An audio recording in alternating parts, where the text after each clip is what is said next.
Angela Martins.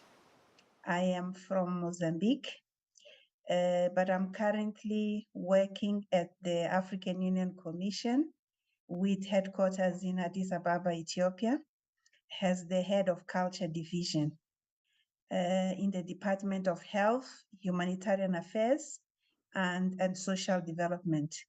I've been in this position since 2014. Even though I joined the commission in 2009, but in 2009, I was the senior culture officer. So at the culture division in the African Union Commission, basically our role is to develop continental policies in the arts, culture, and heritage sector. And we currently have about 4 policy instruments. One of them is the Charter for African Cultural Renaissance. The second one is the Plan of Action on Cultural and Creative Industries. The fourth one is the African Union Model Law on the Protection of Cultural Property. And the fourth one is a common African position on the restitution of heritage resources. So basically our role is to spearhead development of continental policies and then ensure that these policies are implemented by the member states of the African Union. The African Union has 55 member states, so we work closely with the ministries responsible for arts, culture, and heritage in the implementation of the African Union developed, endorsed, and approved policies. For instance, the charter is a public document. It was approved in 2006, the Charter for African Cultural Renaissance. The Plan of Action on Cultural and Creative Industries was recently reviewed. It was first developed in 2008, but in 2018, a major review was undertaken.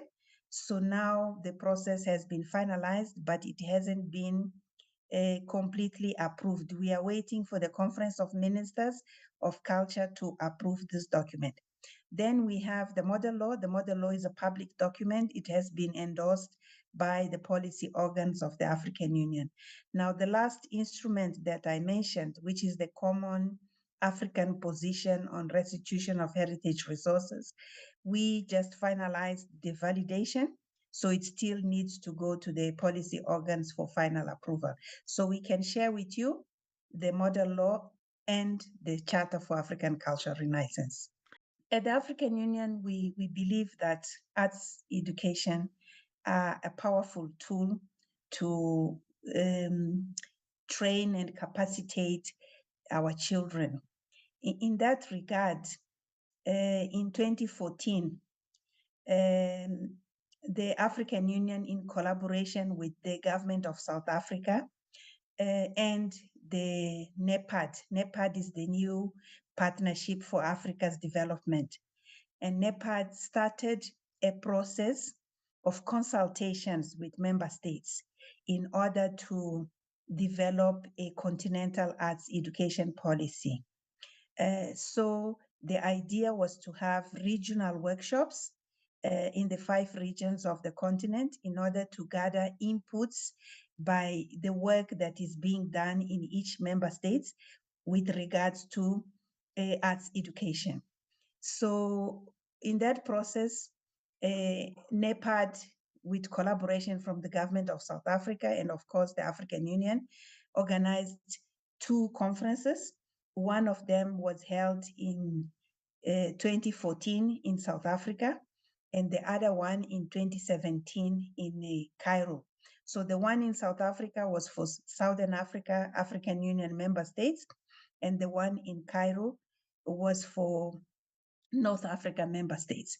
So the reports of these processes, unfortunately, the other 3 conferences did not happen. The one for West Africa, the one for East Africa, and the one for Central Africa.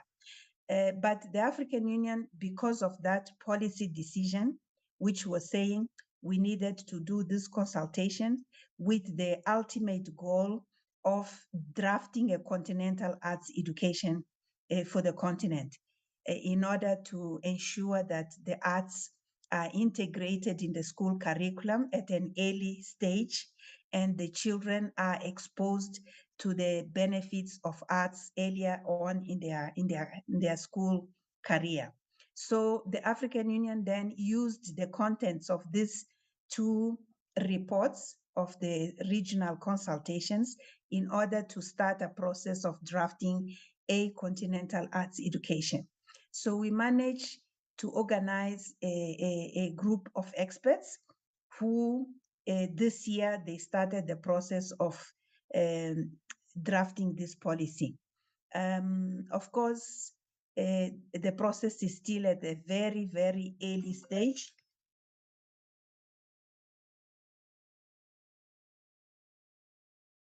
So I was saying it will be at an early, the process is still at an early stage, but we are hoping that this year we are going to do a second consultation, maybe in October or November. And then the results of these consultations, when the strong draft has been developed, we will engage more member states on the continent in order for them to also provide their inputs. And then the process will go through a process of validation, as I explained earlier, and then endorsement by the policy organs. Then the role will be again to popularize and promote this same policy in the member states. So really to say that at the African Union, we see the role of arts education. We have a Department of Education at the African Union. We are working with them in this consultation. And we also have an office in Burkina Faso on girls' education. So we invited the office for the first consultation, but they were not available. But for the second consultation, for sure, the office on girls' education will also be involved so that we really work together in drafting this continental policy on arts education. I think specifically with regards to arts education or to